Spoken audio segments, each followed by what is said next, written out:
Let's start from the beginning. At first, there was nothing. A millisecond later, there was everything. In the great cataclysms of creation, the first four were born. Ytar, goddess of fire. Ather, god of air. Emetaph, goddess of water. And Ogun, god of the earth. For 1,000 years they would dance across the universe, creating all the cosmic beauty and devastation within it. As they danced with each other, they birthed more deities. Ytar and Ather had Sephor, god of the sun, while Ogun and Emetaph brought forth the trickster Lus, god of the moon. It was under the spell of the moon that Emetaph and Ather did meet, creating Yala, goddess of life, and Mordecai, god of death. This infidelity shattered their divine house, and sent the first four into the four corners of the universe, as far from each other as they could manage. It was here they would remain, agreeing only that there would be no more gods. Mordecai, the god of death, was more than happy to oblige this decree, but his sister Life would not be so restrained. She danced with Sephor, and summoned the sisters Ova, goddess of beasts, Radia, goddess of will, and Wodia, goddess of plants. She danced with the moon and conjured the brothers Osiris, god of dreams, Etos, god of peace, and Pelios, god of emotion.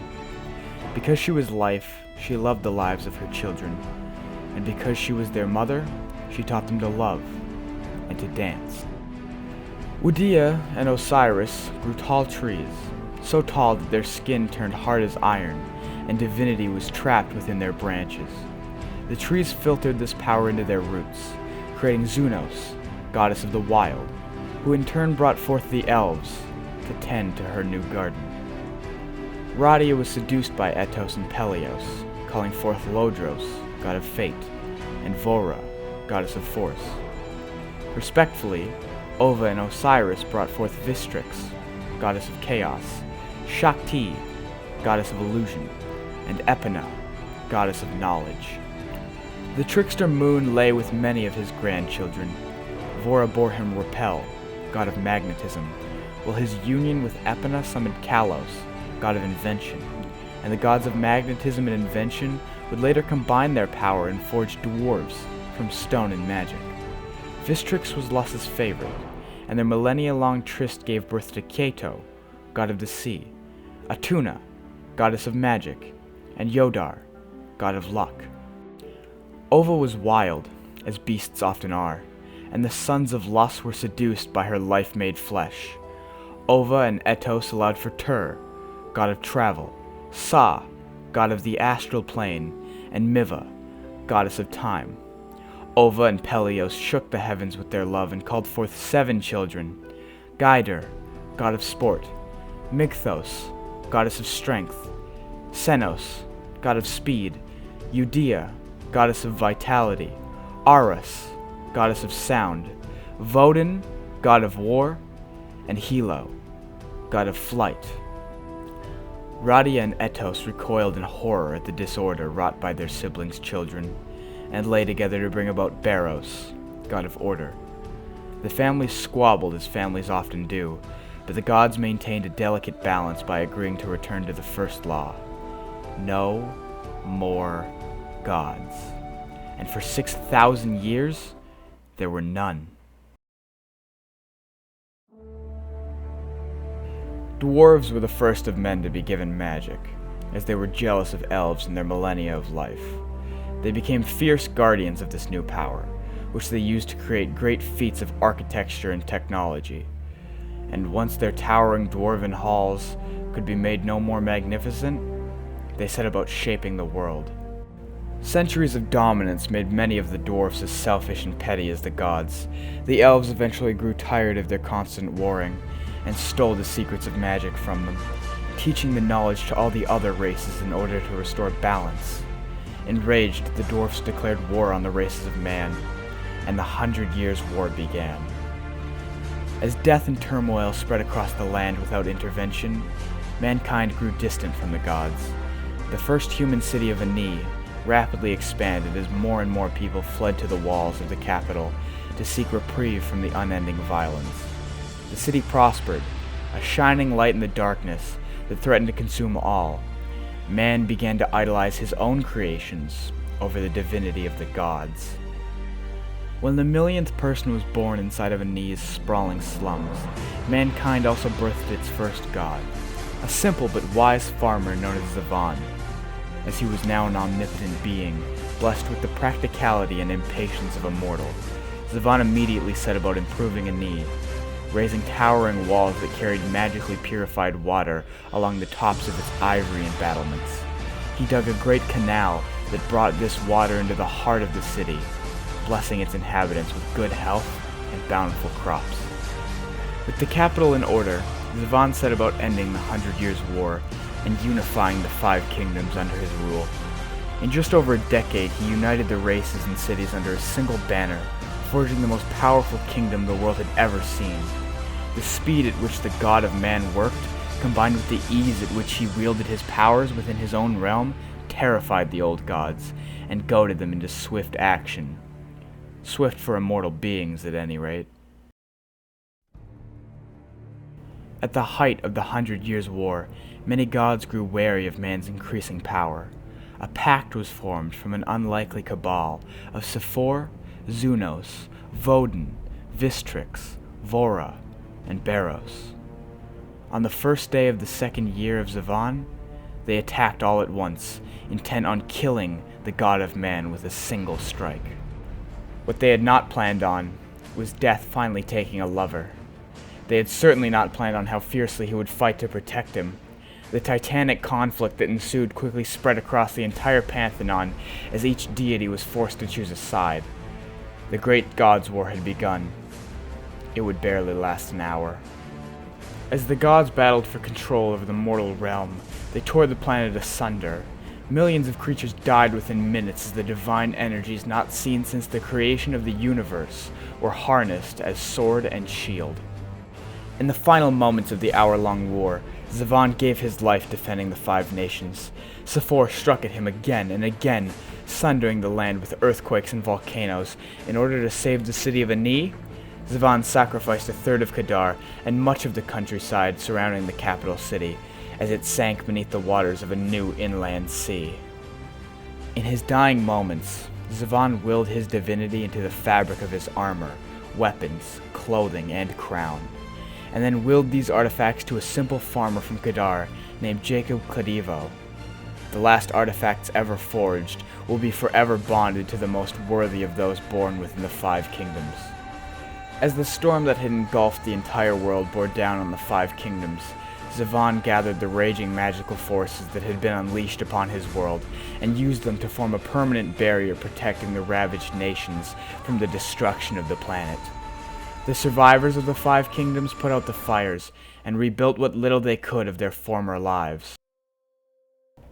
The 5 kingdoms sent explorers to every edge of the world's storm, on land and sea. Those that returned reported a swirling, impassable wall of wind and lightning over a mile high, and so dense with dirt and debris that vision stopped soon after the storm's edge. Others reported huge winged beasts darting in and out of the tops of the storm clouds. After a decade of search and scholarly debate, the leaders of the New World came to a grim conclusion. The Gods' War had destroyed the entire world, save for a broken, scorched, drowned continent, shielded from oblivion by the dying oath of the last god. With a sea now separating the 5 kingdoms, and a demigod unwilling to use his new powers to force compliance, the Union of Nations quickly broke apart. The capital city of Ani remains fiercely loyal to their god king, safe within their unassailable walls. The south was split in two, with the rocky forested east returning to ancient royal bloodlines in order to keep peace, while the fertile west breaking into dozens of fiefdoms loosely untied under an elected council. The small nation of Ryzen, newly rich with a mile-wide ore of gold that erupted to the surface during the Gods' War, gave birth to an unusual form of government. Nearly every public sector position, from Kaisars to local council leaders, is won by who can pay the most to run the department for that cycle, half a decade. Elections are a simple matter. candidates wager an amount that they believe is enough to win, and run a campaign to encourage the public to vote by donating to their election pot. All donations and totals are kept secret until the election is over by the last of the magical vaults, which are warded against theft and sealed to prevent tampering. They are inventoried, and the winner is the candidate who amassed the most money. This system allows for a tax-free society, as all of the votes are gathered to form budget for that department over the next 5 years. The largest of the northern nations of the 5 kingdoms fell into decades of anarchy as famine and disease ran rampant. Out of the chaos a priesthood arose, whose acolytes preached mortal solidarity. Foolish petty gods destroyed this world, so man should reject all things godly. The order sent inquisitors to every corner of their broken nation, bringing relief in the form of food, supplies, and labor. Their priests carried gems mined deep from within the dwarven capital of Galhadir that glowed in reaction to the presence of magic. They used these stones to collect and destroy any items infused with magic, and repurposed enchanted weapons to forge anti-magic bane swords. The independent nation of Utia was blasted down to bedrock by Sephor, with only small pockets of life surviving. By infusing the last of his divinity into his possessions and arms, Zavan passed on a great deal of power to Jacob Cledivo, a humble but bright young farmer in the northern kingdoms. His inherited swords, armor, cloak, boots, helmet, gauntlets, belt, and tabard were artifact-level items, instantly transforming him into the world's last demigod. After a period of adjustment to the near godhood, Jacob set about putting the great city of Ani in order. He established a ruling council, staffed half by public vote and half by royal bloodline. The throne secure, he turned his attention to the shattered remains of his once proud kingdom. Though hunger would claim many over the next decade, Jacob was able to organize a fleet of relief vessels in an attempt to stem the starvation. And while the most fertile lands had been lost to the scorching rays of the sun, ash from the burning eye caused the lands of the north to flourish. An island chain formed by lava in the Gods' War became heavens for root vegetable stables of the north. Admiral Yosef Kadar claimed these islands for the people, and turned what was left of his navy into a national farming relief effort in order to save and foster peace. Jacob gifted 100 ships to Admiral Kadar, allowing him to suppress the various warlords that had carved up in the north and spread humanitarian aid to all in need. In the 33rd year after the breaking of the world, the Empire of Kadar was officially charted. 22 years later, the Empire would declare war on the God King, backed by technology of the Northern Dwarves, a powerful navy, and gold from Ryzen. Kadar invaded the south. Their superior numbers and equipment allowed Kadarian troops to overwhelm the Republic of Wessel, followed quickly by much of eastern Brennus. The dwarves of the east stood in opposition to their world-conquering brethren, and forged an alliance with the elves of the Ironwood and the humans of the Highgrass Plains. They held the invading army at the Voiceless Peaks. Desperate to break the stalemate, Kadar agreed to begin transferring the magical items, armor, and equipment they gathered during the southern campaign to Galhadir. Weapons were still reserved for the crafting of new bane swords, but all other items were turned over to the dwarves. They broke them down in massive lava forges and used the raw magical elements to create horrific stone and metal golems that fed Kadar's war machine. Though pressed hard, the Eastern Front held, due in no small part to the clans of Ents and Trolls that lumbered about in their forests and marshes to meet these inhuman giants eye to eye. The battle was turned, and within a year, royal forces loyal to Ani would take the highlands of Kadar and establish their will over the banks of Ryzen. Without their gold to fund the war, Kadar had no choice but to agree to a peace accord in the 48th year since the breaking of the world. Sufficiently cowed by King Cledivo's combined forces, as well as his ever-increasing godlike might, the Kadarian Empire agreed to a peace, largely on the capital's terms. They would rejoin the greater empire not as subjects of the king, but as a voice in the representational Senate.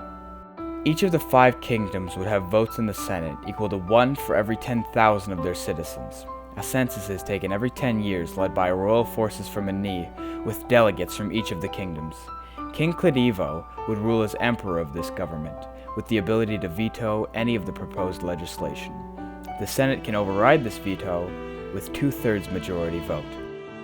With democracy established, as well as an excuse to keep troops in every corner of the empire on a continual basis, Jacob reigned for over 50 years of peace, interrupted only by occasional terrorist actions from pockets of Khadarian loyalists. While Ani remains both popular and powerful, Khadar retains much of its influence over Ryzen, as well as an unrivaled navy and army. And that's where your story begins. What will you do in this world? Who are you, and why do you matter? Welcome to my campaign. I hope that you enjoy God's Fall.